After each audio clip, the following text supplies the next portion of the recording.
Isso, pegue a sua Bíblia aí.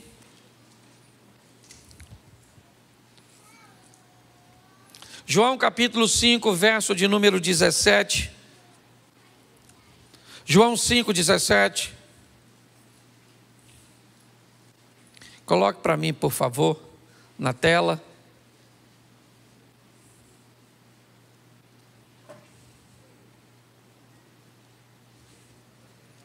Diz assim a palavra do Senhor.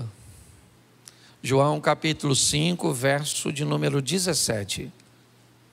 Isso. É João 5. Aí é João 1. Isso. Por isso que a Bíblia de papel é bom, tá vendo? Porque provavelmente você já achou. Amém?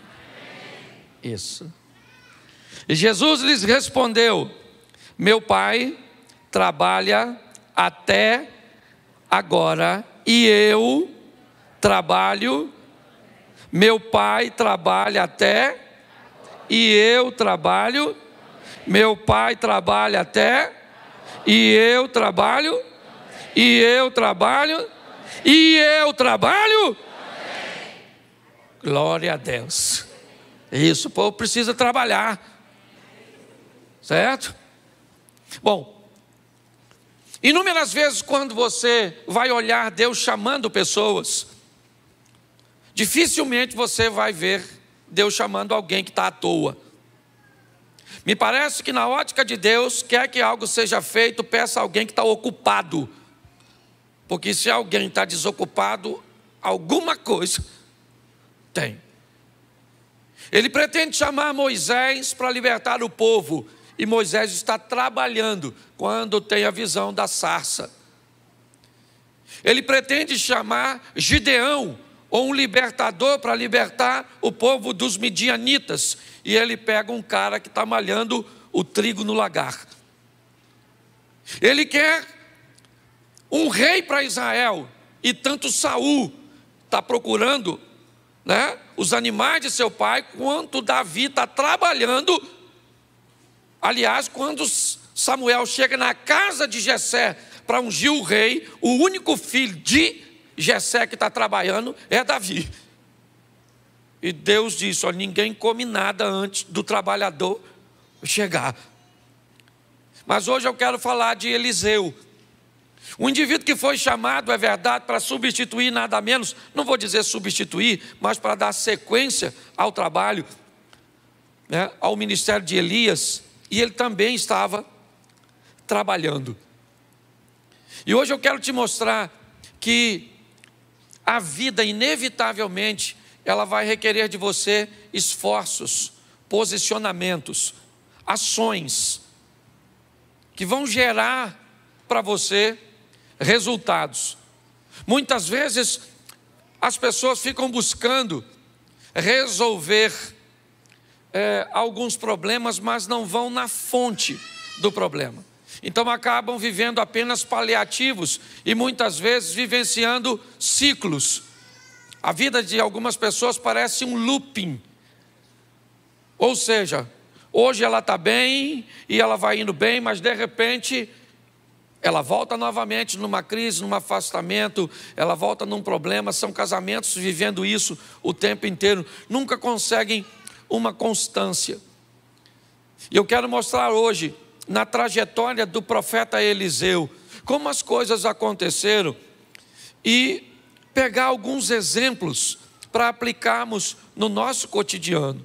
Deixa eu te explicar, quando nós queremos que alguns princípios bíblicos, eles se cumpram na nossa vida, o mundo espiritual, apesar da palavra ser poderosa, e nós aprendemos isso e muito, que há poder na nossa palavra, o mundo espiritual, ele não respeita simplesmente o que nós falamos, o mundo espiritual respeita o que nós fazemos. Eu não sei se você lembra, quando alguns tentam expulsar um demônio utilizando a metodologia do apóstolo Paulo, eles ficaram olhando como Paulo expulsava um demônio, e quando um demônio apareceu, eles usaram o mesmo método de Paulo. E o demônio disse para eles: Paulo, eu sei quem é. Aquele que Paulo diz, eu também sei. Mas e vocês? Quem vocês são?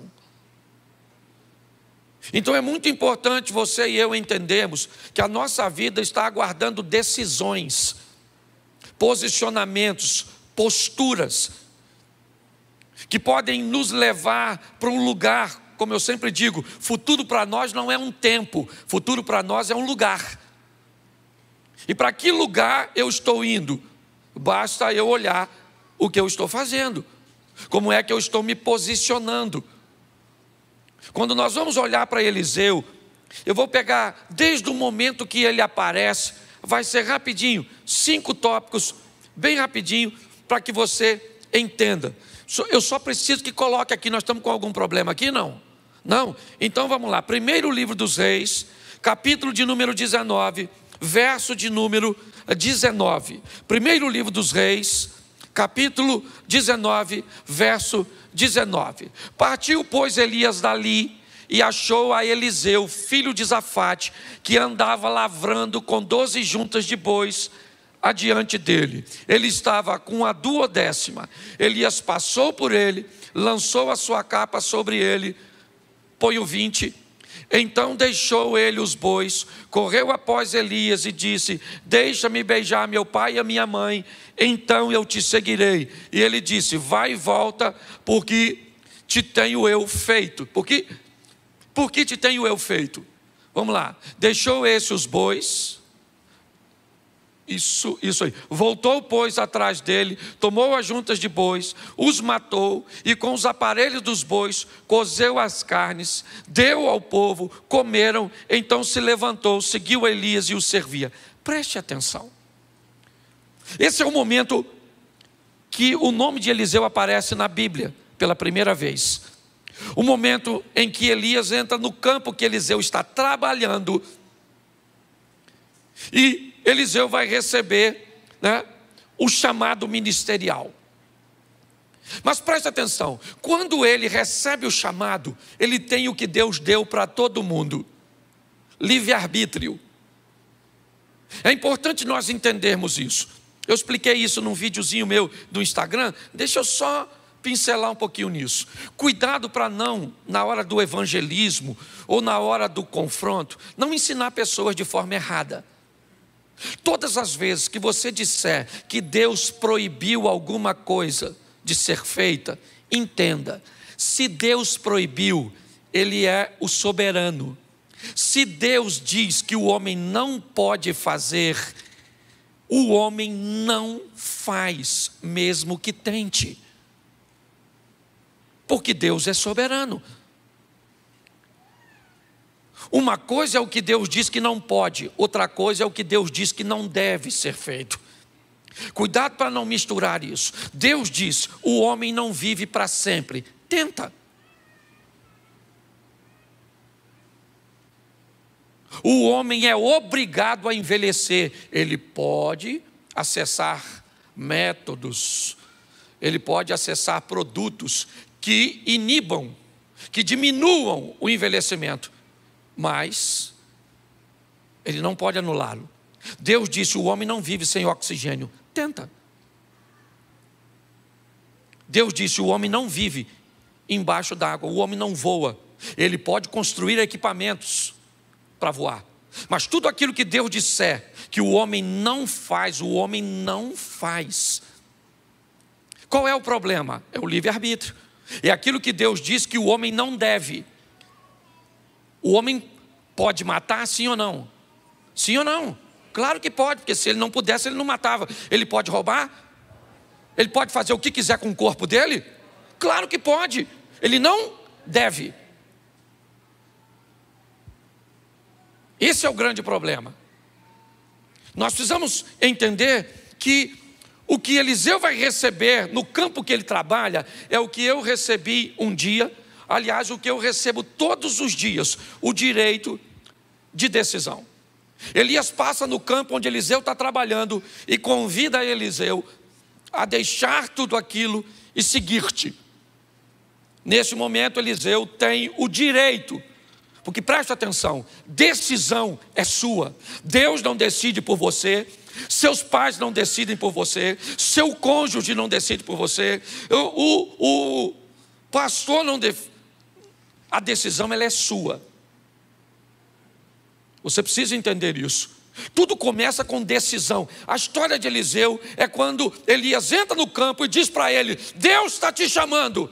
E ele poderia dizer: não vou, pode ir embora que eu vou continuar aqui com a minha vidinha. E ele tinha todo o direito de escolher isso, e ele poderia arcar com aquilo que escolheu. Se você não conhece a história, vai ver a história de um camarada que pede para não morrer, quando Deus disse que ele deveria morrer. E você vai ver qual foi as dores que Ezequias viveu, que não precisava ter vivido, no período de 15 anos que ganhou de vida.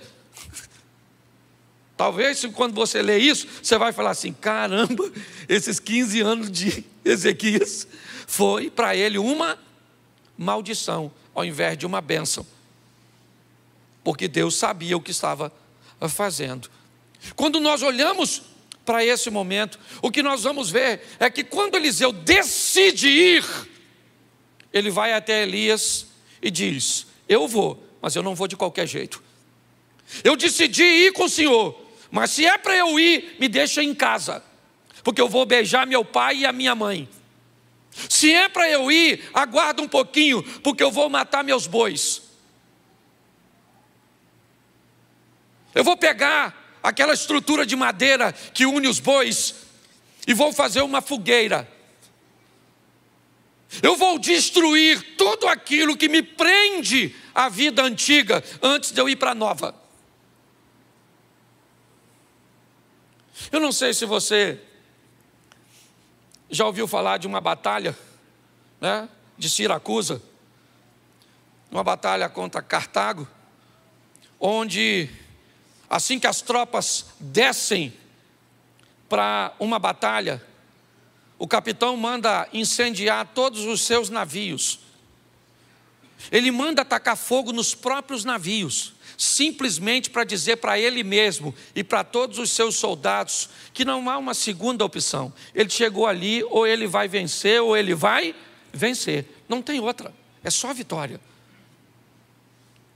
Quando nós queremos mudar de vida, o poder de decisão foi o que fez Ruth e com Noemi, foi o que fez Daniel mostrar quem era Deus na Babilônia. Todas as pessoas que estão decididas, o poder de decisão, certo? Quando nós lemos o profeta Daniel, o texto diz: e Daniel decidiu no seu coração não se contaminar. Quando Noemi viu que Ruth estava totalmente decidida, parou de interpelá-la. Todas as vezes que o mundo, a vida, entende que você decidiu, ela sabe que a sua vida vai para a próxima fase. Quando nós olhamos Eliseu, o que ele faz? A história dele começa com a força da sua decisão. Eu mato os bois para quê?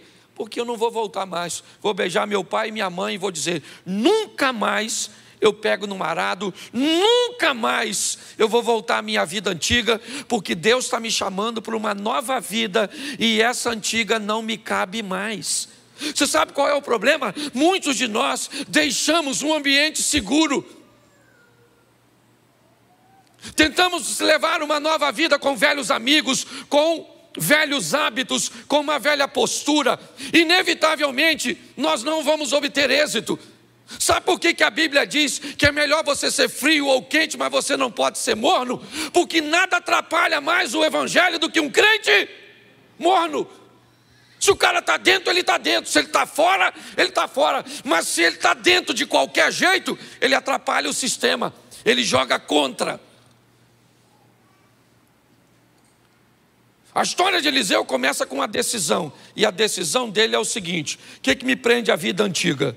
Meus bois e esse arado. O que eu faço com ele? Eu mato, dou uma festa e mostro para todo mundo que essa vida antiga não me cabe mais. Acabou. Vocês estão me vendo pela última vez cuidando de um arado. Eu estou indo para a próxima fase.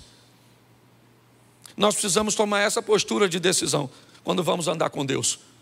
Abandonar a vida antiga e dizer: não me cabe mais esse tipo de comportamento, esse tipo de amizade, esse tipo de negócios. Isso não cabe mais, não me pertence, não faz parte mais do meu mundo. Mas isso é uma decisão que você tem que tomar. Provavelmente ela não vai ser fácil. Por quê? Porque ela vai depor contra você. Você vai ter contra você diversos argumentos, sejam eles financeiros, sejam eles emocionais. Inevitavelmente. Só que é você que decide. A história aqui começa com uma decisão. O próximo passo, segundo livro dos Reis, capítulo 2, verso 1. A segunda etapa da vida de Eliseu. Segundo livro dos Reis, capítulo 2, versículo de número 1.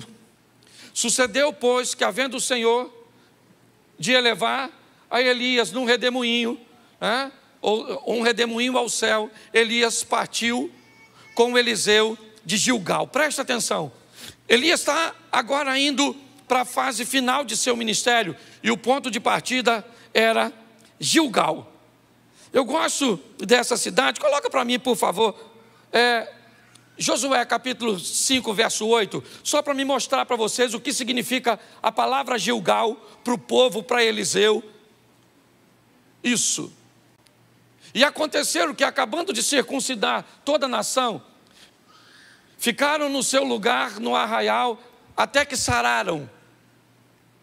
E disse mais o Senhor a Josué: hoje revolvi de sobre vós o opróbrio do Egito, pelo que o nome daquele lugar se chamou Gilgal, até o dia de hoje. Estando, pois, os filhos de Israel alojados em Gilgal, celebraram a Páscoa. Preste atenção, Gilgal, Páscoa, Gilgal, circuncisão. Para um judeu, duas coisas que têm o significado de aliança. O ponto de partida depois de uma decisão, eu vou deixar a vida para trás, é uma aliança. Quando nós falamos de casamento, nós dizemos que casamento é duas coisas. Uma, ele é um contrato. E segundo, ele é uma aliança. Como contrato, ele pode ser reincidido. Como aliança, não. A próxima fase da vida de Eliseu, o que é? É uma aliança. Ele vai assumir um compromisso com aquilo que ele pretende fazer. É um caminho que para ele não tem volta, é dali e para frente. A história dele caminha com um novo comportamento, com uma nova visão, com uma nova mentalidade. Por quê? Para Eliseu ele não tem mais para onde voltar. E se não der certo, eu volto para os meus bois. Eu não tenho mais bois. E se não der certo, eu já dei uma festa de despedida e disse para todos os meus amigos que aquela vida não me cabe mais. Quando eu decido me aliançar, inevitavelmente, a minha vida, ela não tem mais retorno, não dá mais. Agora é apenas uma direção, é para lá que eu vou, Cristo é o meu Senhor, obedecer é a minha razão, é para lá que eu estou indo, 1000 cairão ao meu lado, 10.000 à minha direita, mas eu não vou ser atingido. Eu vou olhar tudo isso e sei em quem tenho crido, a vara e o cajado do Senhor é o que me consola. Eu sei o que eu estou vivendo, aquele que há de vir virá, não interessa se as coisas estão acontecendo a meu favor ou contra, acabou. Para mim não interessa se quem desvia é o fulano, é o ciclano, se o outro adulterou, se fulano está roubando, se aconteceu isso, se minha mulher me trai, se meus filhos se perdem, se acontece isso, se eu perco tudo que eu tenho. Não, acabou, é uma aliança. Eu assumi um compromisso com Deus, é uma aliança que não tem como quebrar. Hoje está tudo muito condicional, sabe? Depende, tudo é relativo. Depende muito, sabe? Quais são as variáveis? Não, querido. O que Eliseu faz é uma aliança. Gilgal traz a representação de uma aliança. Circuncisão e Páscoa, ok? É aquilo que Davi olha quando vai enfrentar o gigante. Todo mundo está olhando para o gigante. Davi olha para a circuncisão. Todo mundo tem medo do gigante. Ele é grande, ele está bem armado, ele é poderoso. Nossa, ele é um perigo. Davi diz: quem é este incircunciso para desafiar o exército do Deus vivo? Eu vou matar ele. Por quê? Porque ele é forte, grande, mas eu tenho aliança com o Todo-Poderoso. Pessoas que têm alianças, elas vivem de forma diferente. Seu ambiente de fé é mais seguro. São pessoas que sofrem, é verdade. São pessoas que muitas vezes perdem, porque sofrimento e perda fazem parte da vida. É assim que funciona. As pessoas aliançadas, você pode notar, aconteça o que acontecer, ela está firme. Não interessa se ela está... Eu me converti em 1992. 1992. E pode dizer para você, até aqui me ajudou o Senhor. Eu nunca me desviei, nunca me envolvi num escândalo, nunca fiz nada, porque eu fiz uma aliança. Eu não tenho para onde voltar. Em 1992 eu deixei todos os meus amigos, eu parei de beber. Eu parei de fazer uma série de coisas. E as pessoas ficavam olhando e diziam assim: é só uma questão de tempo até ele voltar atrás. O que eles não sabiam é que eu tinha matado meus bois e eu não tinha para onde voltar. A sua vida está esperando você tomar uma decisão. Que decisão é essa? De fazer uma aliança. É isso que Eliseu faz. Gilgal é o ponto de partida. Eu me aliancei. Enquanto você não estiver disposto a fazer uma aliança com outra pessoa, não se case. É assim que funciona. Quando você vai assumir um compromisso, você tem que colocar isso, né, como prioridade. Nós olhamos para a vida deste homem, você vai ver para onde ele está indo. Bom, então eu já falei com você que a coisa começa na decisão e agora passa pela aliança. Vamos ver o terceiro ponto. Versículo 2, segundo livro dos Reis, 2:2. Põe para mim, por favor.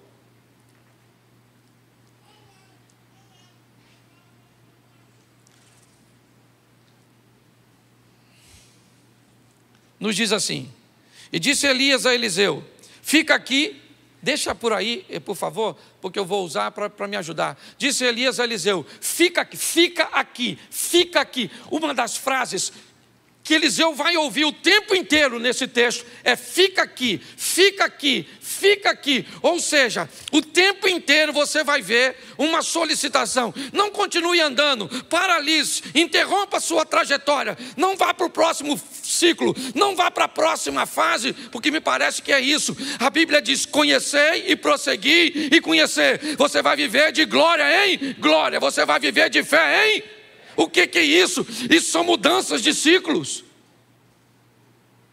E o tempo inteiro a vida vai querer te paralisar, amigos vão querer te paralisar, sentimentos vão querer te paralisar. Elias disse a Eliseu: fica aqui, porque o Senhor me enviou a Betel. Porém Eliseu disse: vive o Senhor e vive a tua alma, que eu não te deixarei. E foram para Betel. Betel, na verdade, tem a tradução de casa do pão, casa de Deus. Eu queria que você entendesse que Betel é local de resistência, porque viver com gente, viver na igreja, é desafiador. Dos 10 mandamentos, 7 são direcionados para relacionamentos. Ame o próximo como a ti mesmo. Ame o próximo como? Ame o próximo como? Nunca mais do que você. Me parece que é meio que ame o próximo e ame você. Ame o próximo e ame você. Nunca ame você mais que o próximo, nem o próximo mais que você. Ah, pastor, eu não consigo amar o próximo porque eu não me amo. Então vai para o Novo Testamento e aprenda o que Jesus disse: ame o próximo como Cristo amou a igreja. Se você não tem base de amor, pega o de Cristo, mas você é obrigado a amar. É assim que funciona.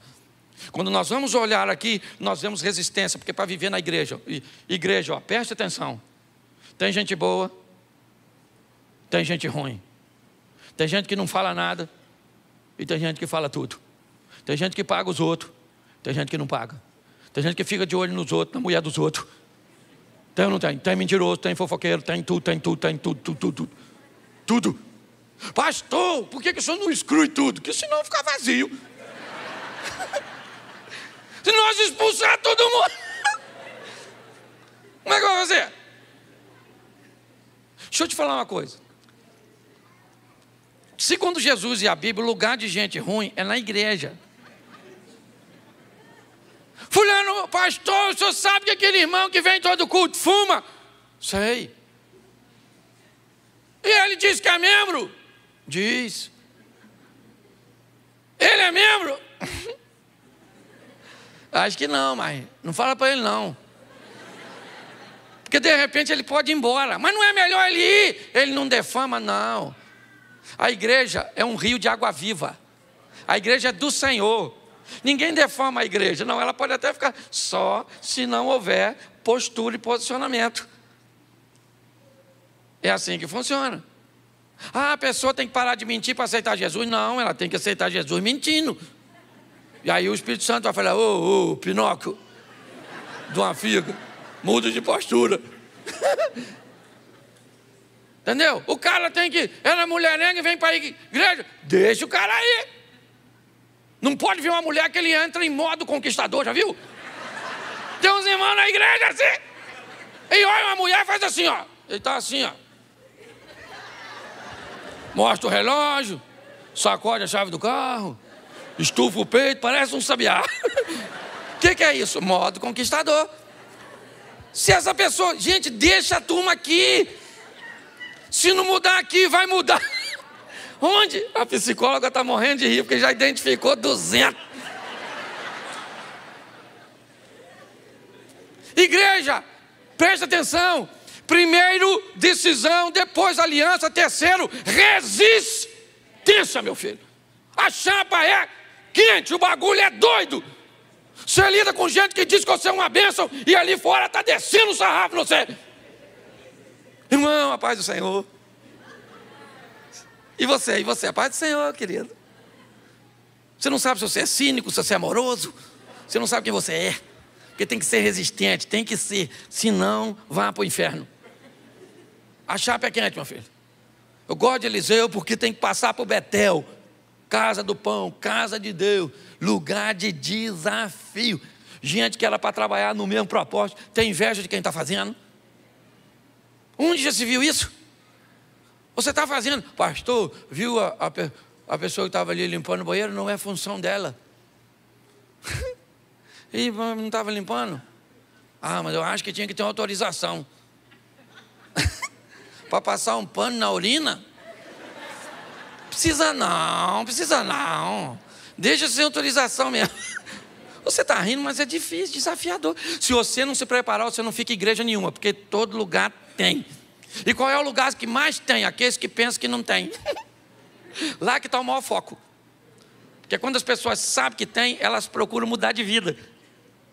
Então tem que ter resistência, meu filho. Tem que ter, porque a gente não sabe que hora Jesus volta. Quanto tempo ele falou que vai voltar? Ainda não voltou. Ó, eu era garota e já estava voltando. Jesus está voltando, Jesus está voltando, Jesus está voltando. Aceita ele, já aceitei, tem 30 anos. Ele não voltou até agora. Resistência, meu filho. É assim que funciona, tá certo? Quando nós olhamos, nós vemos isso. É o exemplo de Jó. Pensa num bicho resistente. Pô, o cara perdeu tudo, gente. Não fez nada. Sabe o que ficou? A mulher dele. A única coisa que não morreu. Na minha opinião, devia ser a primeira. Não. Uma mulher extraordinária, resistente. Os filhos morreram, sim ou não? Ela divorciou? O Jó ficou todo machucadinho assim. Ela largou ele? Perdeu o dinheiro tudo. Esse dia o irmão teve aí uma aposentadoria bloqueada, a mulher dele foi embora.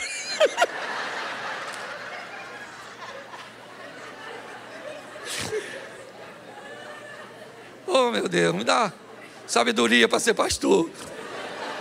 Eu vejo cada coisa que até Deus duvida. Estou falando sério, resistente, certo? Jó perdeu tudo, estava lá, não pecou, porque tem que ter resistência, meu filho. Vai andar com Deus, o negócio é desafiador. Você anda lá no seu trabalho, só você, muitas vezes, vive uma vida ali íntegra. Você não não fala nada de ninguém, cada um faz o que quer, mas quando você vive uma vida de postura correta, a sua postura correta denuncia a postura incorreta, e o povo começa a te perseguir. Tem que ser resistente. Posso ouvir um amém? Amém. Isso. Vamos para a próxima fase aí. Capítulo 2, ainda no verso 4 agora. Verso 4. Disse Elias: fica aqui.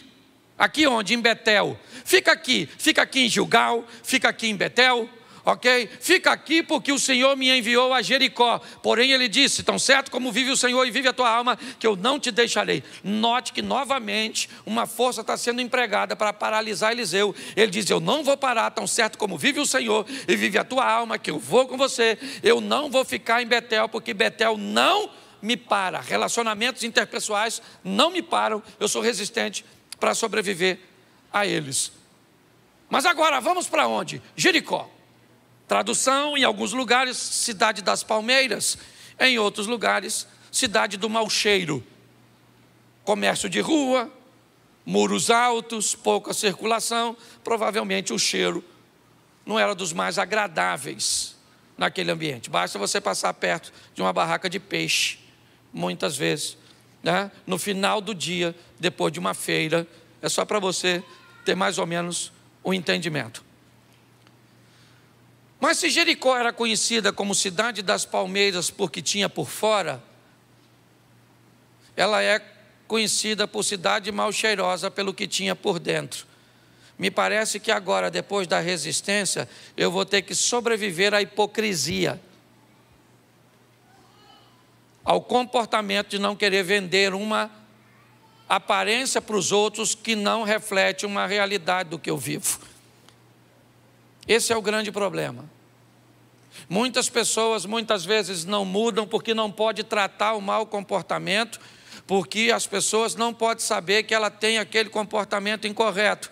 Então ela não pode tratar, porque às vezes tem um cargo na igreja, e se alguém souber que ela tem aquele comportamento incorreto, ela pode perder o cargo. Então para ela o cargo é mais importante que a salvação. Ela então acaba vivendo uma vida de hipocrisia.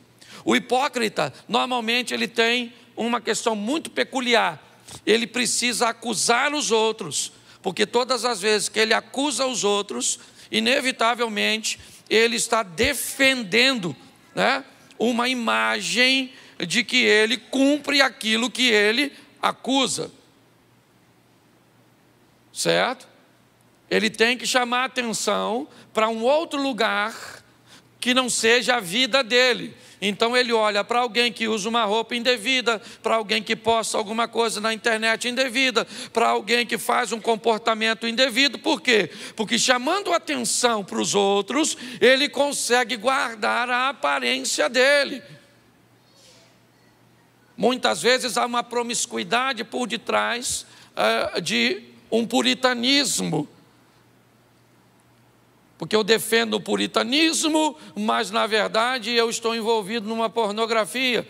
Mas eu então começo a chamar a atenção, né, de comportamentos de outras pessoas. O que é isso? A vida de Eliseu também passa por Jericó. Aquele local onde a aparência fica para trás. Nós temos que tomar muito cuidado com isso. Trate suas debilidades. Quem trata suas fraquezas não vai ser exposto a fracassos. Quem tem coragem de dizer ou falar de suas debilidades não vai vivenciar escândalos. Cuidado com isso. A Bíblia diz que tudo que está em oculto, uma hora vai vir à tona. Entenda bem, o diabo manda fazer, mas não guarda segredo. É assim que funciona, certo? Você quer ver uma questão de aparência? Para me fechar essa parte, Jesus vem andando de longe, vê uma figueira cheia de folhas. O que a figueira parece? Que tem fruto. Então, como ela tem a aparência que tem fruto, Jesus vai até ela para buscar fruto. Mas pastor, o texto diz que não era tempo de fruto. Se não era tempo de fruto, aquela figueira não podia estar cheia de folhas daquele jeito. Quando ela está, no comportamento produtivo da figueira, quando ela estava daquele jeito, ela não era a única figueira em Israel. As outras figueiras estavam todas sem folhas.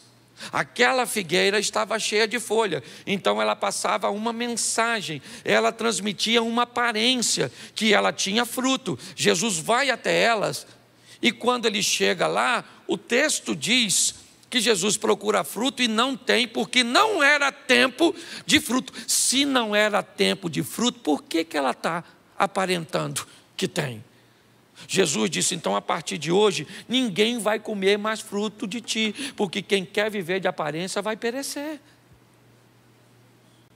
Encare sua realidade, suas debilidades, suas fraquezas, se fortaleça. É isso que a Bíblia... Mas pastor, como é que funciona isso? Então quer dizer que eu tenho que ter uma decisão forte, eu tenho que assumir uma aliança, eu tenho que obter resistência, eu tenho que fugir da hipocrisia e de uma vida de aparência. Por isso, preste atenção, verso 6, e eu termino aqui.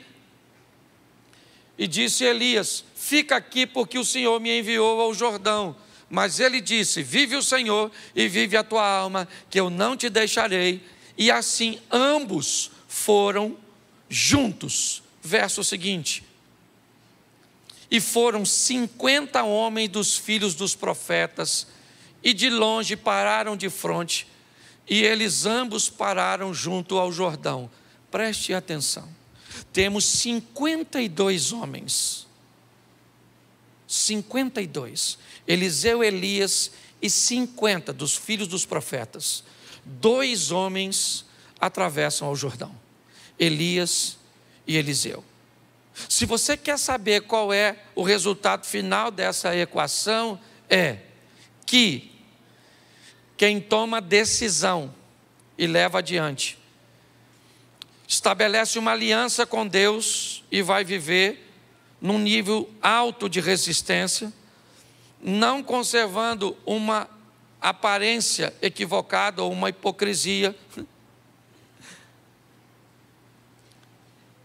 52, 2 atravessam, e um dos que atravessam sobe para encontrar com Deus, e o outro volta sozinho. Repita comigo, sozinho. Entenda uma coisa, a caminhada com Deus, de quem decide, faz aliança, tem resistência, certo? De quem foge da aparência, é uma vida solitária. Se nós tivéssemos mais pessoas, talvez fosse mais fácil, mas não temos. É bem solitário. Você vai para lá para onde você trabalha, quantas pessoas querendo o que você quer tem lá? Pouquíssimas.